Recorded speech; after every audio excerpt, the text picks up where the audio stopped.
గుడికి తీసుకొచ్చావు. 6 hours journey మొత్తం వేస్ట్ చేసావు కదరా.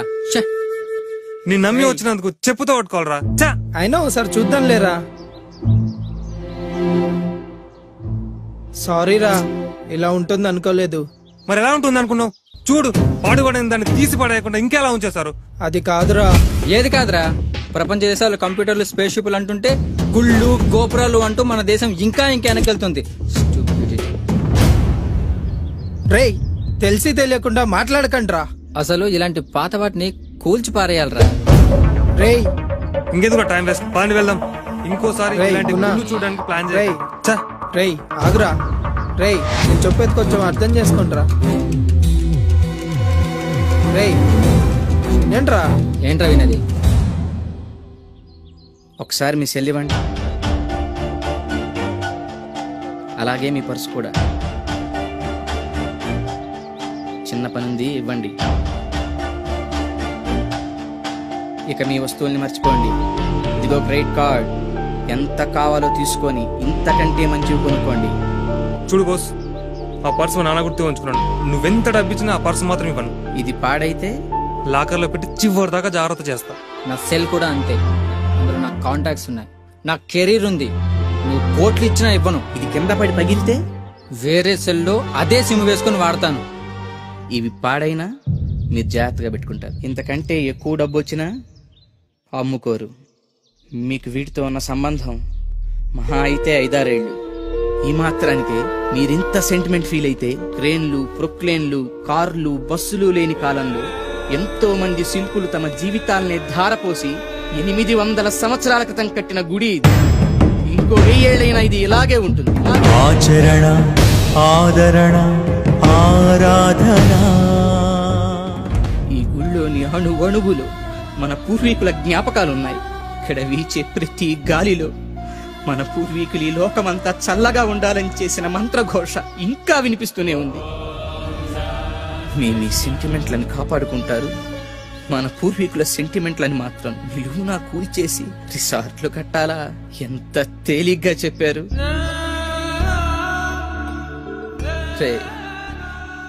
గుళ్ళు కట్టడం వల్ల దేశం వెనక్కి వెళ్ళటం లేదు, మనలాంటి స్వార్థపరులు పుట్టడం వల్ల దేశం వెనక్కి వెళ్తుంది. హ్యాట్స్ ఆఫ్ శ్రీ, ఏం చెప్పావు? Sorry boss.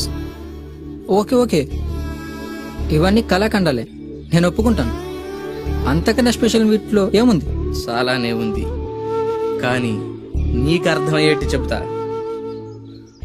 బాగా చూడు. ఇవి పవర్ జనరేటర్స్, ఇవి విండ్ జనరేటర్స్, ఇవి ట్రాన్స్మిషన్స్, ఇవి ట్రాన్స్ఫార్మర్స్, ఇవి ఎలక్ట్రిక్ పోల్స్, ఇవి సెల్ టవర్స్. ఇవి రూపుదిద్దుకోవటం మొదలై కేవలం 200 సంవత్సరాలు, కానీ లక్షల సంవత్సరాలకు ముందే సరిగ్గా ఇలాంటి ఆకారాలతో మన ఆలయాల విమాన గోపురాలు, గాలి గోపురాలు, ధ్వజస్తంభాలు నిర్మించబడ్డాయి.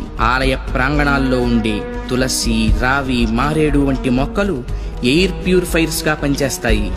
ఆలయాల్లో అర్చకులు చేసే ముద్రలు ఆక్యుప్రెజర్ గా మారి శరీరంలోని ప్రాణశక్తిని ప్రేరేపిస్తాయి. వీటి ద్వారా వీళ్ల కాన్సంట్రేషన్ హై లెవెల్ కి చేరుతుంది. దీన్నే తంత్రం అంటారు. వాళ్ళు పలికే శబ్దాలు ఎలక్ట్రోమాగ్నెటిక్ వేవ్స్, విద్యుదయస్కాంత శక్తి తరంగాలుగా మారతాయి. ఆ శబ్దాల అర్థాలు మైక్రోవేవ్స్, సూక్ష్మ భావ తరంగాలుగా పనిచేస్తాయి. దీన్నే మంత్రం అంటారు. గుళ్ళు కట్టేటప్పుడు బంగారం, వెండి వంటి ఖనిజాలతో పాటు నవరత్నాలను భూమిలో నిక్షిప్తం చేస్తారు. ఇవి ఎర్త్ పిట్స్ గా పనిచేస్తూ శక్తిని ఆలయ ప్రాంగణమంతా వ్యాపింపచేస్తాయి. రాతి విగ్రహాల క్రింద, ధ్వజస్తంభాల క్రింద లోహపు రేకులతో తయారైన యంత్రాలుంచుతారు. గాలి గోపురాలపై, విమాన గోపురాలపై లోహ నిర్మిత కలశాలు అమర్చుతారు. ధ్వజస్తంభాలకు లోహపు తొడుగులు వేస్తారు. ఉత్సవ విగ్రహాలను పంచలోహాలతో తయారు చేస్తారు. లోహం శక్తికి వాహకంగా పనిచేస్తుంది. దీన్నే యంత్రం అంటారు. మంత్ర తంత్రాల ద్వారా ఉత్పత్తి చెందే శక్తికి ఈ యంత్రాలే రిసీవర్స్. ఇక హైడ్రాలిక్ పవర్ స్టేషన్స్ లో లాగా ఆలయాల్లో జరిగే అభిషేకాల్లో కూడా ఎత్తు మీద నుంచి స్వామి విగ్రహం మీద నీరు పడుతుంది.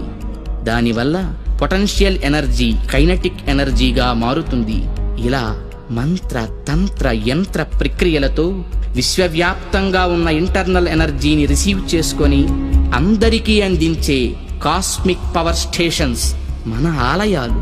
ఈ జనరేటర్ నుండి ఉత్పత్తి అయిన విద్యుత్తు ట్రాన్స్మిషన్స్ ద్వారా టెర్మినల్ స్టేషన్ కి చేరి అక్కడి నుండి సబ్ ట్రాన్స్మిషన్స్ ద్వారా ఎలక్ట్రిక్ పోల్స్ సాయంతో లో వోల్టేజ్ ఇళ్లకు, హై వోల్టేజ్ ఫ్యాక్టరీలకు అందుతుంది. సరిగ్గా ఈ జనరేటర్ లాగే గర్భగుడిలోకి చేరిన శక్తి అంతరాలయమంతా ప్రసరించి పరివార దేవతల ద్వారా విస్తరించి ఎలక్ట్రిక్ పోల్స్ వంటి ధ్వజస్తంభాల సాయంతో సామాన్యుల నుంచి మహాభక్తుల దాకా వాళ్ళ స్థాయికి తగ్గట్టు అందరికీ అందుతుంది. అందుకే గుళ్ళకి వెళ్లే భక్తులు ప్రశాంతతను పొందుతున్నారు, గ్రహణ శక్తిని పెంపొందించుకుంటున్నారు. ఆ శక్తితోనే సమస్యలను పోగొట్టుకోగలుగుతున్నారు. అంటే అర్చకులు ఎలక్ట్రీషియన్సా? యా. అంటే మీరు చదివింది సైన్సా? Common sense. అందుకే గుండె పని చేస్తున్నంత కాలం దేహం బాగుంటుంది, గుడి పని చేస్తున్నంత వరకు దేశం బాగుంటుంది.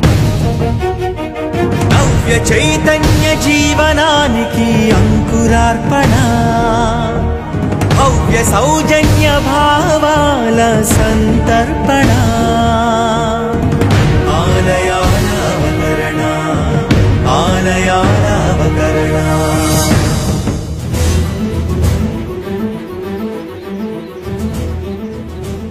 ఏ బాస్, ఏం చేస్తున్నావు? ఈ రాళ్ళను గమనిస్తున్నా. ఇలాంటి రాళ్ళు ఎక్కడ దొరుకుతాయో తెలుసుకోవాలి కదా. ఏ స్టైలిష్, నువ్వేంటి?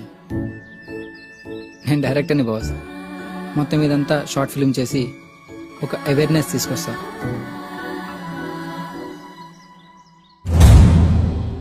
మనం ఫండ్స్ కలెక్ట్ చేద్దాం, ఈ ఆలయాన్ని పునర్నిర్మిద్దాం. కుటిల సంకుచిత తత్వాలపై మహత్వ పవిత్ర జలాల ప్రోక్షణ, మనకు మనమే